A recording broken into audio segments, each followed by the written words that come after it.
Vamos seguir.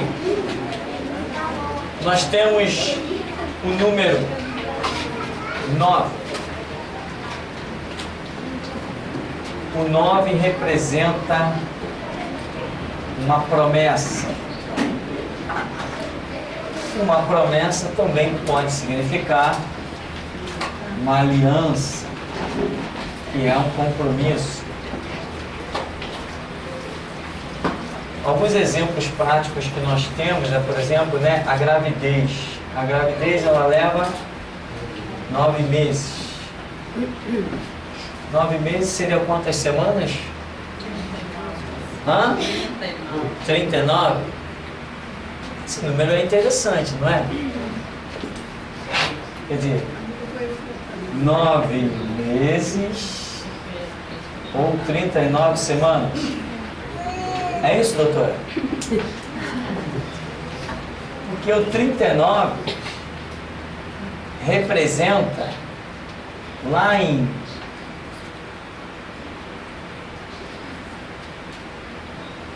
quantos livros compõem o Antigo Testamento?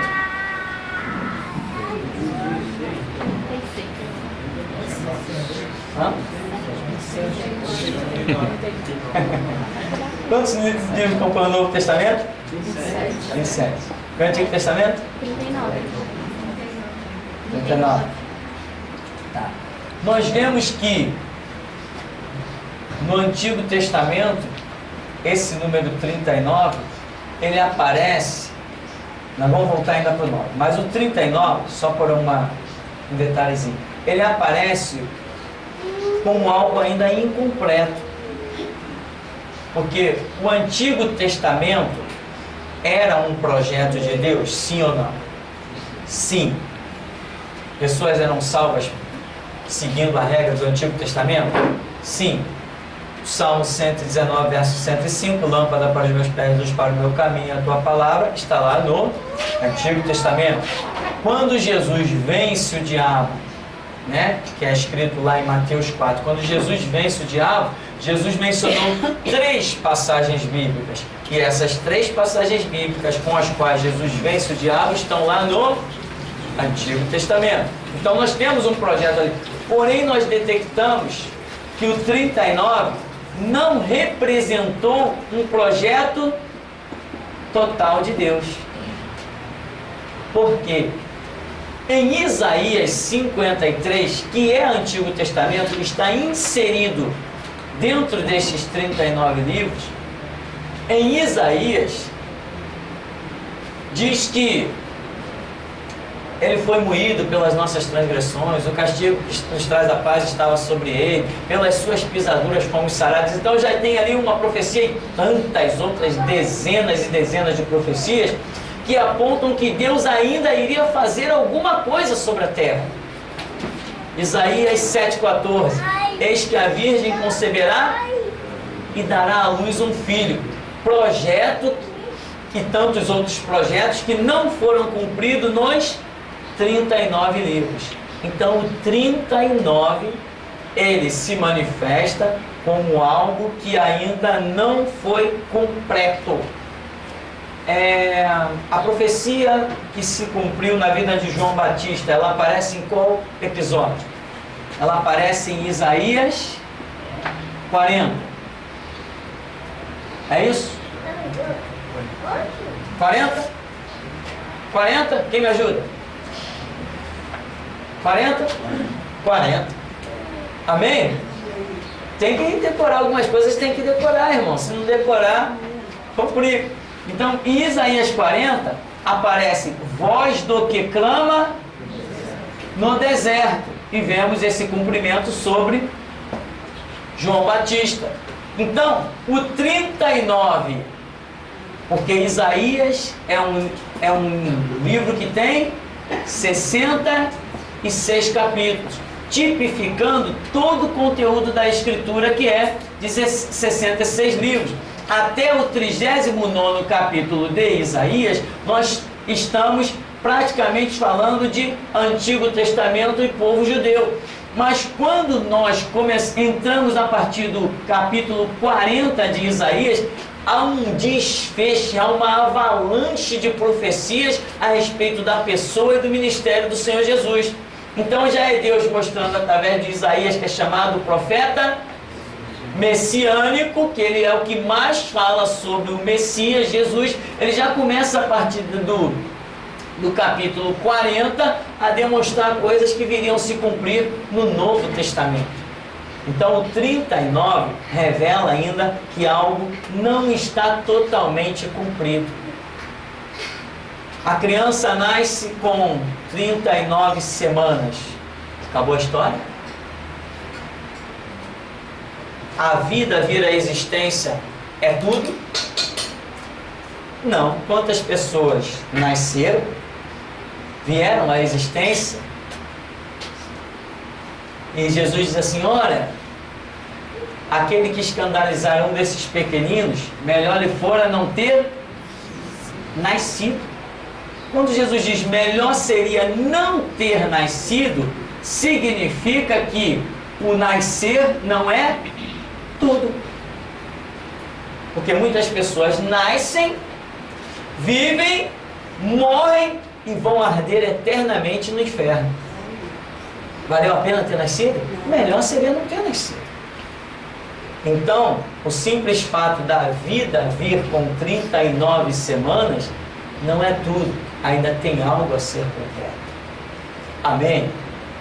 Aí a Bíblia diz, depois do nascimento, a Bíblia diz, instrui a criança no caminho que deve andar, e até quando envelhecer, não se desviará dela. Aí está completo.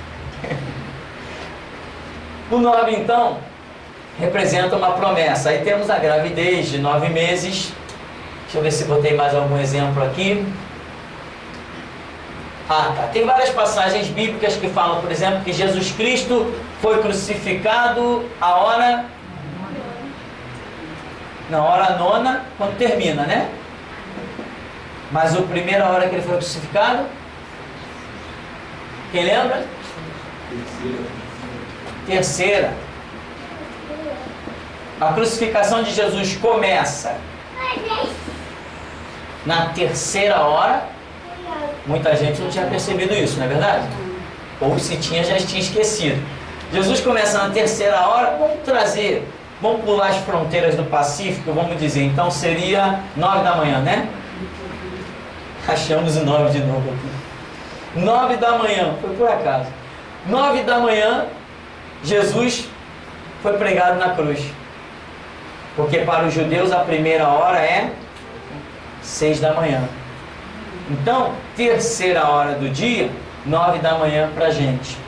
Aí, Jesus Cristo foi até a hora 9, quando ele expirou, quando ele morreu. Hora 9 seria 3 da tarde? Coincidência, né? 3 da tarde ou 15 horas. Caramba, tá complicando, é melhor ficar por aqui. É melhor ficar por aqui, senão você vai longe. Eu não vou sair do treino, não vou sair disso aqui mais. O que acontece? Da terceira hora para a 9ª hora, 9 menos 3. Parabéns, vocês estão bons de matemática. Tem que ser bom de Bíblia. Então nós temos aqui 6 horas. Olha quanto mistério nós temos nessa história aqui. Olha quanto mistério nós temos nessa história aqui. Começa a coisa na hora terceira, pá, bota o homem lá na cruz. Ele fica 6 horas, pá, na hora 9, o projeto está cumprido. Pai, está consumado. Nas tuas mãos eu entrego o meu espírito. Para nós, 9 horas, começa a promessa. 3 horas, ou 3 da tarde, né? Consuma o mover do Espírito Santo com a morte de Cristo, aquele período específico. Então, o 9 está relacionado a uma promessa. Tem uma passagem de Zacarias aqui, se não me falha a memória? Não coloquei ela aqui? Eu não coloquei, mas por exemplo, Zacarias 9:9 fala de uma promessa, quem lembra? Eis aí vem o teu rei, simples, humilde, montado num jumentinho, cria de jumento. A profecia sobre a entrada de Jesus em Jerusalém. O que é mais que isso? Ah não, pastor, isso é coincidência. Eu também acho que é. Também acho que isso é coincidência. Muita, mas é uma coincidência. É coisa tremenda. A numerologia bíblica é poderosíssima. O 15, a nossa apostila aí, ela vai só até o 12, né? Mas vamos tentar, vamos ver se a gente vai um pouquinho mais para relembrar algumas coisas, ainda mais pelo projeto. Nós vamos criar um livro dessa apostila e vamos colocar as aulas em CD, tudo acompanhando esse livro. E é por isso que às vezes eu fico falando coisas, repito, por quê? Porque talvez esse material vá parar na mão de pessoas com muita dificuldade de leitura, de interpretação. Então, quanto mais mastigado nós pudermos dar para essas pessoas, será melhor. Vai entrar o primeiro seminário que foi todo gravado ano passado e este segundo seminário que está sendo gravado este ano. Eu vou juntar os dois, colocar as aulas todas em sequência e para que as pessoas, aonde adquirir, aonde quer que estejam, elas possam ter facilidade de compreensão. Porque nós repetimos muitas coisas, mas também Deus nos dá graça para falarmos algumas novidades. Então, Zacarias 9:9, mais uma vez vemos a promessa da entrada triunfal de Jesus em Jerusalém. E quando você vê muitas passagens bíblicas, especificamente você vai descobrir assim, capítulo 9. Muitas passagens dos profetas, quando entra o capítulo 9, você vai ver ali promessas poderosas, e justamente elas estão dentro do capítulo 9. Ah, pastor, mas a Bíblia originalmente ela não foi dividida em capítulos. O original da Bíblia não tem capítulo, não tem versículo. Sim. Então Deus não podia depois inspirar mais ninguém. Deus não podia fazer mais nada. Tanto podia que fez. E nós vemos como fez de uma maneira gloriosa. Um dos grandes exemplos é o próprio livro do profeta Isaías. A divisão que ficou esse livro é um negócio assustador. A divisão do livro do profeta Isaías é um negócio assustador, irmão. Simplesmente assustador. O capítulo 42 de Isaías é um assombro para quem entende de simbologia, numerologia. Você fica assustado com a mente de Deus. Deus tem as coisas com tanto controle que você se assusta e depois se torna abusado, confiante. Porque você vê que ninguém frustra o plano, o projeto do seu Deus. Aqui então, o 9. Deixa eu ver se coloquei mais alguma referência aqui. Tem a questão de Sara, que tinha, o 9 aparece bastante. Abraão, quando recebeu a promessa, né, 99 anos. Enfim, mais alguém tem alguma passagem bíblica em memória aí? Isaías 9? Ah, sim, Isaías 9, né? A promessa, não é isso? A promessa do Messias é lá que diz o quê? Do nascimento de Jesus. Então, Isaías 9, mais uma promessa. E assim você vai achar em muitos livros bíblicos, o capítulo 9 será as narrativas de uma promessa. Promessas que viriam se cumprir no Novo Testamento. Ou, por exemplo, Apocalipse, quando fala de coisas ali do capítulo 9, são coisas que se cumprirão na vida dos salvos, aqueles que já estão inteirados no Novo Testamento. Então, 9 significa o quê?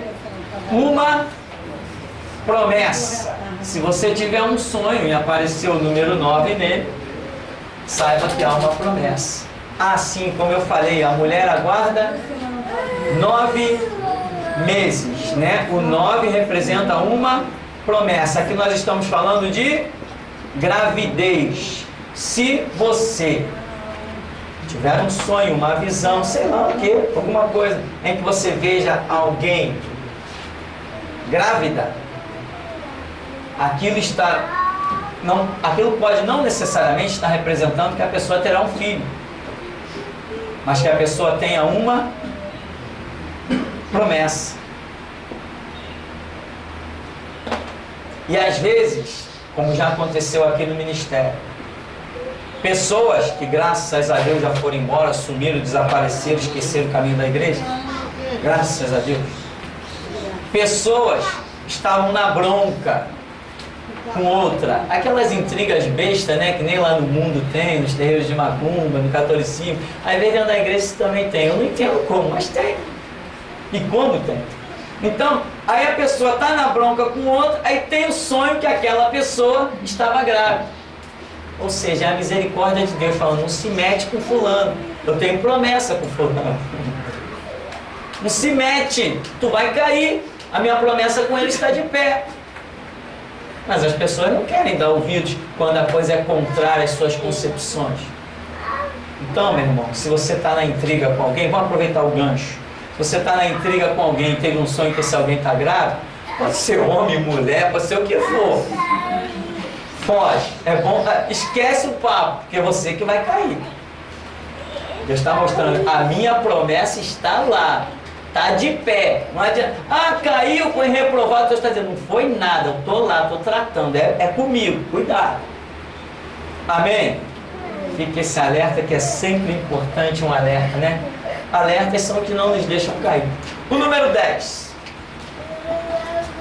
O 10, semelhante ao 4, o 10 também é algo que vai alcançar toda a terra. Porém, o 10 representa uma operação da divindade através do ser humano. Lembra das duas mãozinhas, né? Os 10 dedos das mãos. O 10 está relacionado a isso. Aliás, que aquela passagem de Cornélio com Pedro, foi qual capítulo? Foi 10? Coincidência. Coincidência, não tem nada a ver, não. Foi pura coincidência. Né? Mera coincidência. Aquela passagem que aparece o lençol 3 vezes e não sei o que lá, um monte de coisa que aparece ali. O lençol tinha, quantas pontas são frisadas no lençol? 4. E ela está no capítulo 10. É coincidência isso aí, né? São coisas poderosas, coisas tremendas. Quem estuda a Bíblia só cai se quiser, né? Se você estuda a Bíblia para aprender e não para se exaltar, você nunca vai cair. Sabe o que é nunca? Não existe queda para quem anda em submissão à Bíblia. Não existe queda, só existe vitória. Pode parecer que o cara morreu numa chuva de pedra. Tá vendo? Se deu mal, vai ver lá em cima se ele se deu mal. Olha lá, Daniel agora está na cova dos leões. Quero ver o que vai ser dele. Espera o raiar do dia, né? Não tem derrota para quem anda com Deus em submissão à palavra. Então, o 10 está relacionado a uma operação de Deus que passará através do homem e alcançará os 4 cantos da terra, norte, sul, leste e oeste. Isto é o 10. Sim, eu sempre lembro disso. A parábola das 10 virgens. Eu imaginava que deveria ser a parábola das 12 virgens, porque o 12 é um número que demonstra que Deus agiu de forma mais direta, é chamado plenitude, do que o 10. Por exemplo, eu vou imaginar, vou desenhar aqui para você, de desenho eu sou bom. O que é o 10? Eu tenho um copo cheio. Isso aqui é água, tá, irmão? Não parece não, mas aqui dentro está cheio, tá? Eu tenho um copo cheio. Esse aqui é o 10. Mas quando eu digo assim, quimicamente falando, esse copo está plenamente cheio. Quando eu uso a palavra pleno, é quando você olha, você vê que já olhou para um copo bem cheinho, que a água está acima daquele nível das bordas? Ali o copo está plenamente cheio. É o que dizem os químicos. Não sou eu que digo, são eles. Eu não sou químico. Então, copo cheio, copo plenamente cheio. Parábola das 10 virgens, mas o 12 é acima, sim, mas só que o 12 é uma operação direta da divindade. E o 10 é uma operação da divindade utilizando a instrumentalidade do homem. Então, Deus representa sobre o 10. O 10 significa a totalidade. é aquilo que Deus, no máximo, pode fazer realizando a instrumentalidade humana. Ah, Elias ressuscitou mortos, Eliseu ressuscitou mortos, que mais? Paralítico andou, e sei lá o que mais, tá, é o 10. Quando Deus está operando através do homem, aquilo ali está representado no 10, né? A pregação do Evangelho, por exemplo, parábola das 10 virgens, que virgens significam a igreja. Então, nesse 10 aqui, Deus está representando todas as igrejas, todo mover que Ele possa trazer através da vida, da instrumentalidade humana, é representado pelo 10. Não tem como fugir, é isso aí. Ali diz, representa a totalidade, sendo uma operação concluída pelas mãos humanas. Lembrar dos dedos, também abrange toda a terra. Então, o 10 representa a totalidade. Uma operação divina através de seres humanos. Vamos voltar agora, de novo, naquele númerozinho danado, chamado 11. O 11 representa uma submissão involuntária, ou seja, quando Deus obriga que alguém esteja sujeito a uma situação. Por exemplo, nós vemos o 11 aparecer abundantemente quando Jeremias, no ministério de Jeremias, nós vemos o 11 abundantemente aparecer, mostrando que a nação judaica teria que se submeter ao Império Babilônico, a Nabucodonosor. Ali aparece demais o 11. No 11º dia do reinado aconteceu isso. No 11º mês do reinado aconteceu aquilo. No 11º ano não sei de que aconteceu aquilo. Ou seja, o 11 vem demonstrando que Deus está obrigando. Imagina se a nação de Israel ia querer se submeter à Babilônia. Pois Deus obrigou-os a se submeter à Babilônia e falou, a obrigação está determinada, ou se submete ou cai a espada. Acabou, não tem jeito. Quando o 11 aparece, significa que Deus estará obrigando alguém a se submeter a uma situação. Vou fugir, não sei para onde. Vai fugir da rede, vai cair na espada. Vai fugir da espada, vai encontrar o leão. Vai fugir do leão, vem um elefante faminto pela frente. Não tem para onde fugir. Deus dá a regra, é isso, acabou a história. O 11 representa isso, e é muito sério. É muito sério. Isso aqui esses números estão relacionados também ao ministério que Deus tem nas nossas vidas, de acordo até com a data em que nós nascemos, até isso, de acordo com a data em que a gente tenha um sonho, uma visão, ou etc, etc, etc. Por isso que eu peço, irmão, quando você tiver um sonho que você for anotar para a gente, põe a data.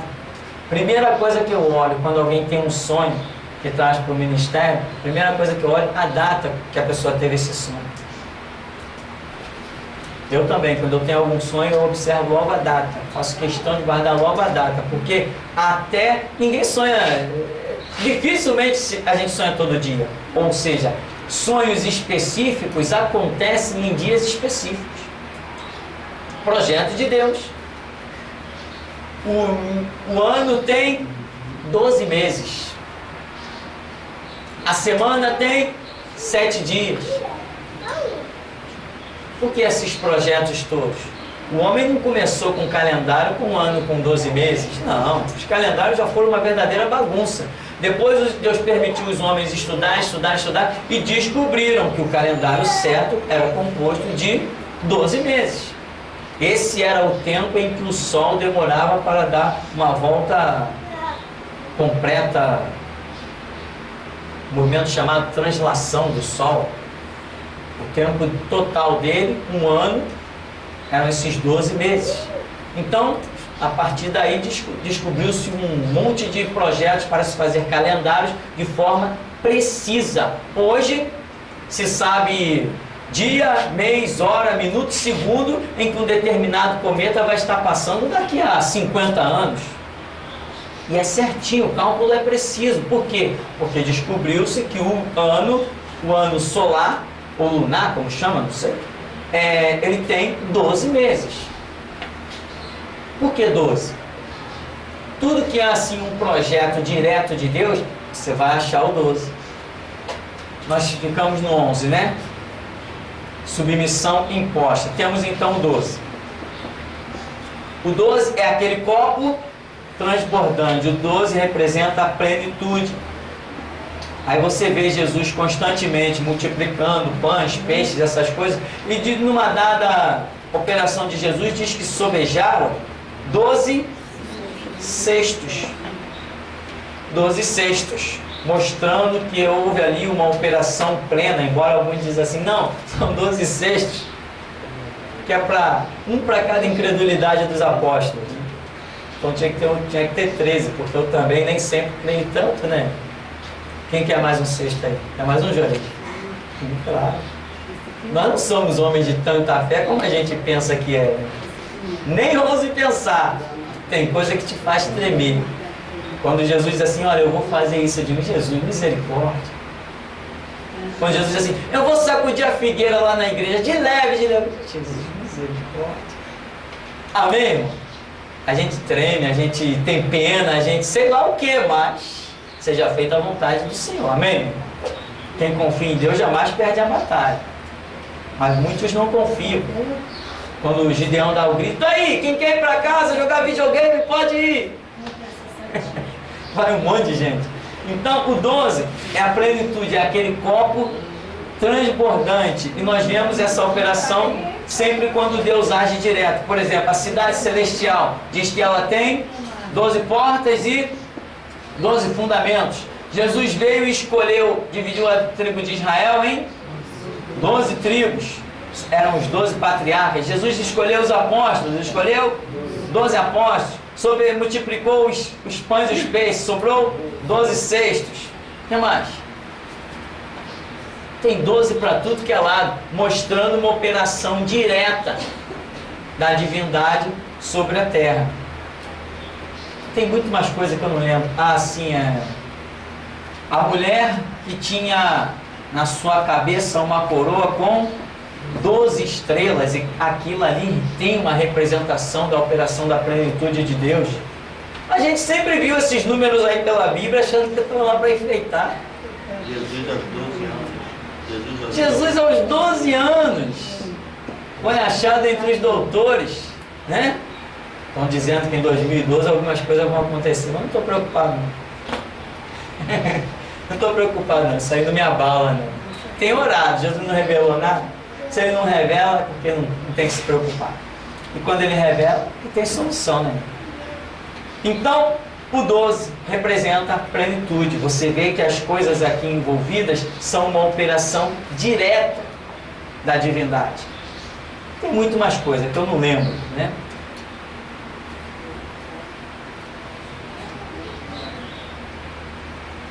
Temos ali um detalhe que eu quero lembrar para você, só uma passagem bíblica, já que está ali na apostila, eu coloquei detalhe, né? Quando o Senhor Jesus disse para Pedro, depois da pergunta de Pedro, Senhor, até quantas vezes pecará o meu irmão contra mim e eu perdoarei 7 vezes? Aí Jesus disse assim, não te digo que 7 vezes mais, que 70 vezes 7. Antes de nós não conhecermos os números na Bíblia, nós achávamos que tudo não passava de uma, como todo mundo sempre pregou. Não, Jesus está querendo dizer que nós temos que perdoar sempre. Será que Jesus está querendo mesmo dizer que temos que perdoar sempre? Jesus perdoa sempre? Se perdoasse sempre, não precisava criar inferno. Se Jesus perdoasse sempre, não precisava criar inferno. Então significa que as oportunidades de perdão têm limite. Lembra que foi dito lá para uma daquelas igrejas em Apocalipse? Tenho contra ti, anjo da igreja, que toleras Jezabel. Ou seja, não é para perdoar mais, não é para ficar de benevolência, tu está tolerando. Eu não quero mais que tolere, já é limite. Então não tem esse papo de perdoar sempre. Isso é mentira.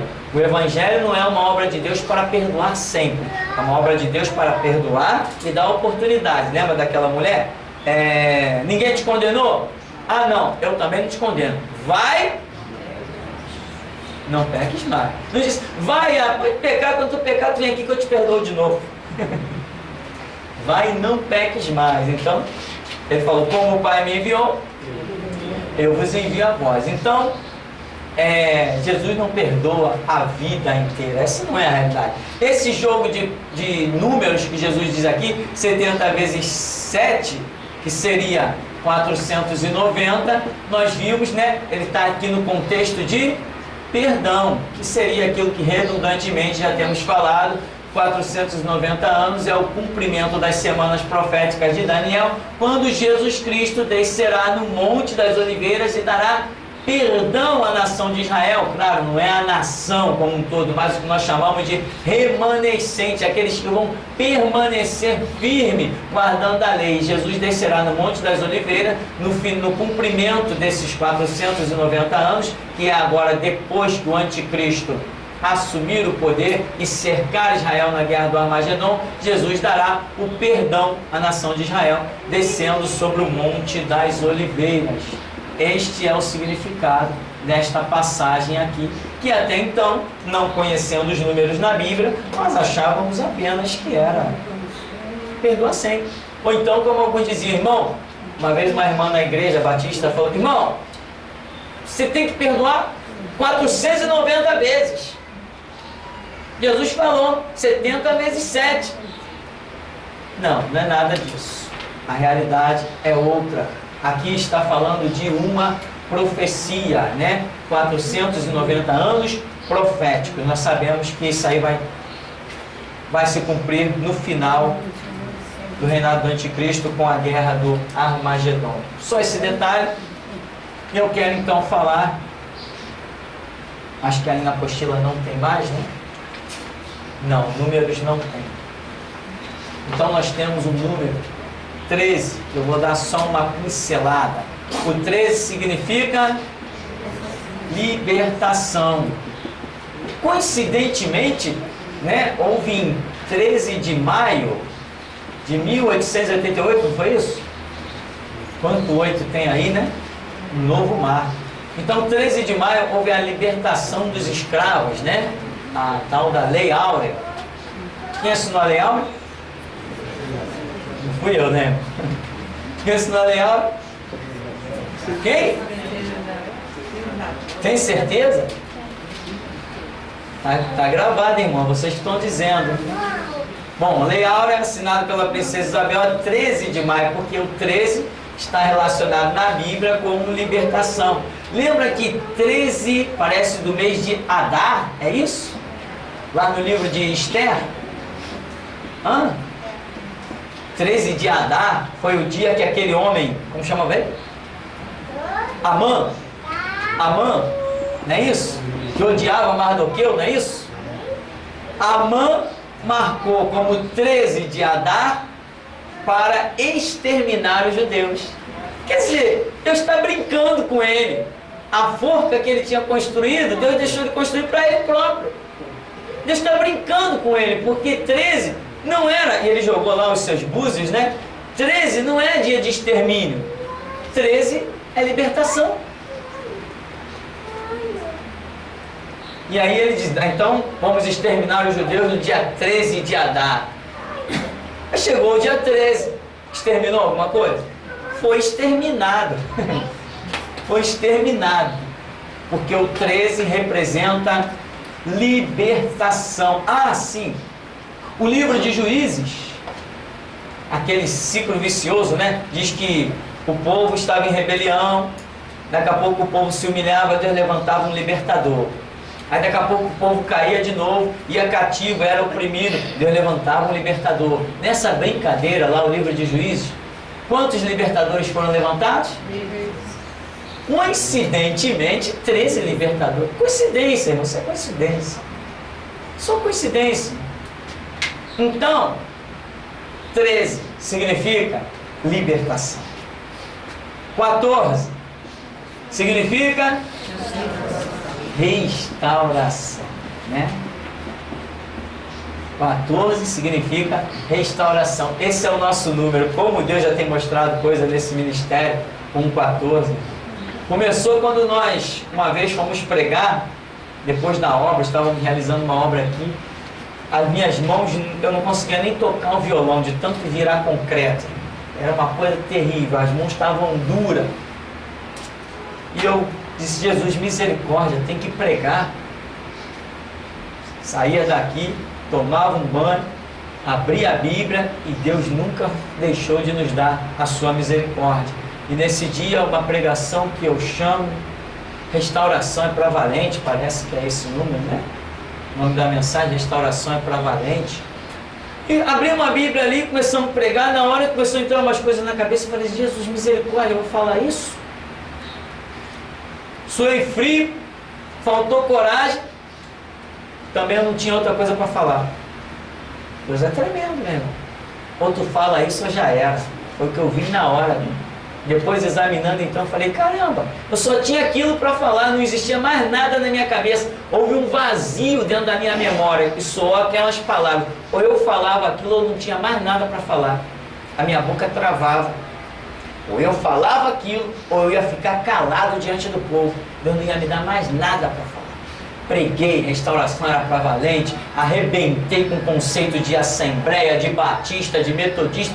Foi aquele desfecho. Aí, no final do culto, Deus mostra um anjo que chega com um papel amassado, amarelado, um anjo com aspecto de cansado, aquilo que eu já falei para os irmãos. Aí Deus revelava, esse anjo vem de passear e rodear pela terra. Ele vem buscando alguém para deixar esse canudo desse papel. Aí o anjo entregava na minha mão um papel. Quando o papel abria, estava o número 14 em cima e embaixo escrito restauração. Naquele dia foi implantado o ministério de restauração aqui com as nossas vidas. Ou seja, começou conosco, mas hoje eu acredito que Deus tem encontrado muitas pessoas por aí. Pelo menos o número de pessoas que têm solicitado os materiais do ministério tem sido tremendo. Então, restauração é o número 14. Aí quando você vê ali no comecinho de Mateus, naquela genealogia, você diz assim, de Davi até não sei aonde, 14 gerações, não sei, de Adão, não me lembro agora os nomes que são citados ali, dali a tal, 14 gerações, dali a tal, 14 gerações, não sei quem a tal, 14 gerações. Eu falei, o que é isso aqui? Aí fiquei examinando, aí Deus mostrou. Cada detalhe daquelas 14 gerações era uma tentativa de restauração da nação de Israel. Eu falei, caramba, então 14 significa restauração. E Deus já tinha mostrado o anjo com o papel. Só que eu não sabia o significado do número 14 quando Deus mandou o anjo com o papel aqui. Eu ainda não sabia. Eu sabia que tinha um mover de restauração, mas eu fui aprender o que era restauração. Quando Deus trouxe o ministério de restauração, eu fui aprender o que era restauração. Eu não sabia. Eu comecei, as mensagens começaram a mudar e eu comecei a entrar em parafuso. Eu já não dormia direito, eu já não comia direito, eu ficava meio tonto, porque eu estava no dia a dia no trabalho, entravam umas mensagens doidas na minha cabeça, uma unção terrível, eu já nem sentia os pés no chão direito. Eu falei, meu Deus, o que é isso? Eu fiquei meio em parafuso. E de repente eu comecei a pregar coisas que eu comecei a rasgar o verbo com tudo que era ministério. Comecei a falar assim, não tem mais nada com nenhum ministério, não tem associação com nenhum ministério. Se me chamar para pregar, vai ouvir. E eu já dizia mesmo, duvido que eu volte no mesmo lugar mais de uma vez. 14 então significa restauração. Vou correr um pouquinho. Quem quer almoçar aí? Ninguém? Admite. 15. Ação. Olha como Deus me revelou o significado do número 15. Não, aqui você vê uma palavra só. O 13 é a libertação. O 9, promessa. Não. O 15 é a ação de Deus que dará ao homem a oportunidade de exercer o seu livre-arbítrio. Claro que quando Deus me revelou isso, Ele me explicou como é isso, ou seja, o homem está cativo, ele está oprimido. Então Deus vai fazer alguma coisa que virá representada pelo número 15, e depois desta operação, a mente do homem vai receber o 13, que é a libertação. Com a libertação, ele poderá tomar uma decisão. Essa decisão o jogará no 14, que é a restauração. Terrível, impressionante. Deus age, dá ao homem a libertação, a oportunidade de exercer o seu livre-arbítrio, a sua ação, e aí ele pode então entender, conhecer e caminhar na restauração, para daí poder fazer parte de uma igreja que será arrebatada. O 15 então é isso, a ação de Deus que dará ao homem a oportunidade de exercer o seu livre-arbítrio. Como que você vai descobrir um significado de um negócio desse? Você pode ver que muitas coisas estão relacionadas a isso. Você vai descobrir agora, olhando na Escritura, cada vez que aparecer o número 15, ou 15º dia, 15º mês, 15º ano, coisas semelhantes a isso, você vai identificar que ali Deus está operando de uma maneira que dará oportunidade a pessoas para tomarem decisões que antes daquela operação eles não poderiam tomar. Coincidentemente, eu nasci no dia 15. Coincidência. E através da minha vida, muita gente teve a oportunidade de conhecer um novo sistema de igreja. Sair daquele laço de roupa, cabelo, barba, bigode, né? Mortos por certidão de casamento. Eu não tenho certidão de casamento. Jesus me abandonou. Se eu não tivesse nascido aqui no dia 15, meu irmão, já viu, né? Você estava lá perdido com a sua certidão de casamento até hoje. Eu recebo e-mails do mundo inteiro. Pastor, eu vi aquele estudo, eu fui liberta. Amém, vai em frente, né? Então, o 16. O 16 significa base. 16 significa base. Eu tenho alguns sonhos que algumas pessoas tiveram aí com relação ao número 16. 16 significa uma base. Você vê ali na confecção do tabernáculo, quando Moisés vai levantar o tabernáculo, Deus separa 4 bases de 4. 4 bases de 4. Quer dizer, o número 16 não aparece diretamente, mas você detecta que naquela confecção ali, o tabrado que ele monta é especificado, que Deus mandou fazer 4 bases de 4. 4 vezes 4, 16. E tantas outras passagens você vai identificar isso. Então, o 17. O 17 representa uma ação, né? Aqui você vê o 17, você tem um 1, que é o absoluto, somado com a perfeição, que é atribuída exclusivamente a Deus. O 17 é uma operação que somente Deus pode realizar. Somente Deus diretamente, nenhum ser humano, nem orando, nem clamando, nem se dilacerando. É uma ação toda planejada por Deus, dentro de situações que o homem nunca jamais poderia alcançar. E hoje nós temos como grande representação do 17 para nós, é a operação que Deus tem realizado na mente nas pessoas que chegam no ministério. Muita gente já veio de 5, 10, 15 anos de outras igrejas e já disseram para mim: pastor, me converti aqui. Por quê? Porque a operação dentro da mente da pessoa é tão profunda que ela diz: não, eu me converti aqui, eu vim conhecer o evangelho aqui. Esse 17, esse mover espiritual acontece, esta unção está nesse lugar. As pregações, a maneira de ensinar, Deus trouxe o 17, o mover do 17, uma operação que somente Deus pode realizar. E ela começou justamente num dia 17, eu não me lembro se foi um dia 17 de março, de abril, eu não lembro, em que nós realizamos um culto que Deus determinou e está operando dentro da mente de pessoas. Foi algo fantástico. Deus chegou ao ponto de mostrar pessoas com um grilhão, né, daquelas algemas presas na fronte, e aquilo cheio de espinho. E enquanto pregávamos, enquanto orávamos, o anjo ia lá e arrancava os espinhos da mente da pessoa e ainda revelava, né? Esses espinhos foram cravados dentro de igreja por palavras que saíram de púlpito. Terrível, né? A igreja que deveria ser uma fonte de salvação virou uma fonte de desgraça.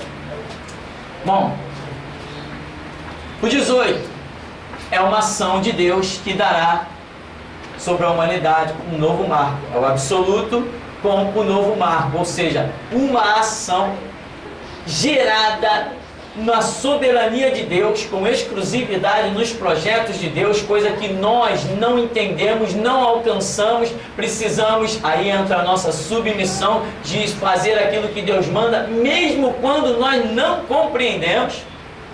Isso faz parte do Evangelho, você obedecer a Deus, mesmo quando você não compreende. O exemplo disso é o pai da fé, Abraão. Será que Abraão entendeu? Como é que é, Deus? Tu quer que eu mate meu filho? Por quê? Não estou entendendo. Ou será que... Não, eu já entendi tudo, Senhor, deixa comigo. Mas de jeito nenhum, né?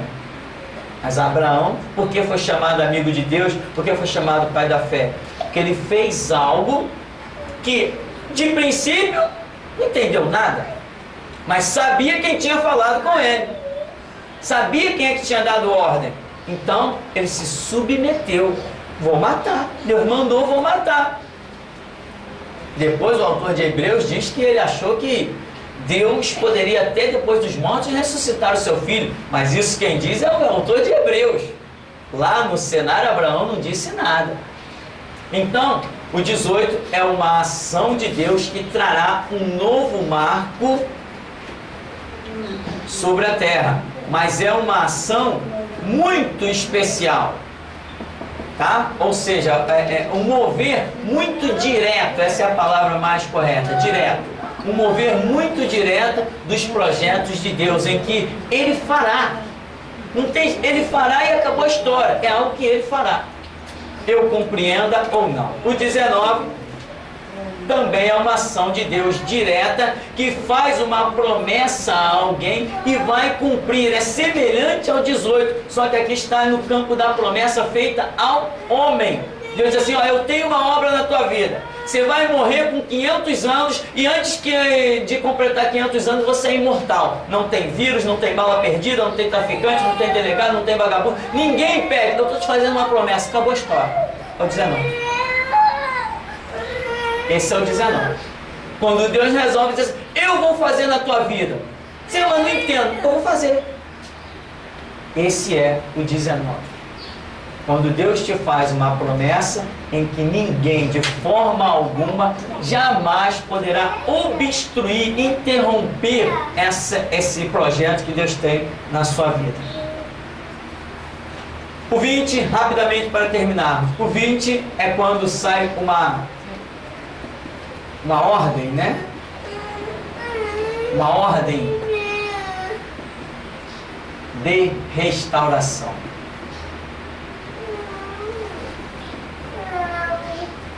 O 20 é uma ordem de restauração. Por exemplo, se nós estamos certos de que Jesus Cristo voltará no século 21, essa ordem de restauração, ela teria que sair no século 20. A ordem. Vamos imaginar por aí, né? Imaginando. Então aqui nós detectamos na Escritura, quando os projetos de Deus lá no Antigo Testamento, eles vêm muito com 20, ou no capítulo, ou às vezes até capítulos e versículos, quando está falando que a nação de Israel está precisando de uma restauração, em que Deus levanta um profeta. Aí Deus levanta esse profeta para falar de restauração. No 20º mês do reinado tal, no 20º dia do mês tal, entra o 20, como Deus levantando aquele profeta para trazer uma palavra de restauração. Teve um caso desse com a cidade de Jerusalém, quando Neemias foi construir a cidade. Bom, eu acho que nós podemos ficar por aqui hoje, né? O 21 você já sabe, representa amanhã do terceiro dia. Foi o tempo da ressurreição, ou seja, ressurreição significa reaparição, amém? Então, manhã do terceiro dia, ressurreição, reaparição. Então eu creio, Jesus Cristo nesse século 21 estará retornando, reaparecendo no Monte das Oliveiras. Vamos ficar por aqui?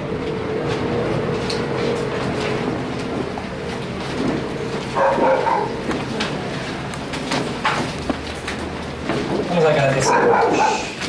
Amado Deus, Pai querido, nós te glorificamos por esta hora, Deus, por este momento, Senhor, e que nós queremos que ele seja prolongado nas nossas orações, prolongado na leitura bíblica, ó Deus, prolongado no estudo, Senhor, que não somente sejamos ouvintes desapercebidos, mas verdadeiramente, ó Deus, examinadores da palavra, ó Deus, não sejamos aqueles que apenas se contentam em ouvir, mas em buscar, em examinar, ó Deus, que verdade não seja apenas aquilo que nós temos ouvido, mas que verdade seja aquilo que nós temos examinado, buscado, confirmado, recebido do Senhor, porque o Senhor assim disse: examinai as Escrituras, e não somente ouvir, examinar, ó Deus. E assim nós te pedimos graça nesta manhã, para que sejamos exímios examinadores da Tua Palavra, Senhor, para que estejamos prontos a responder a qualquer que queira saber a razão da nossa fé.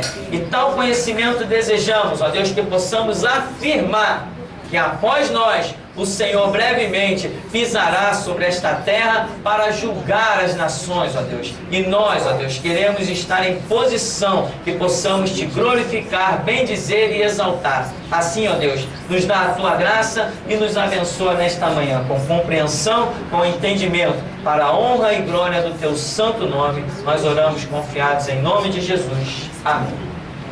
Amém. Vamos em paz, em nome de Jesus.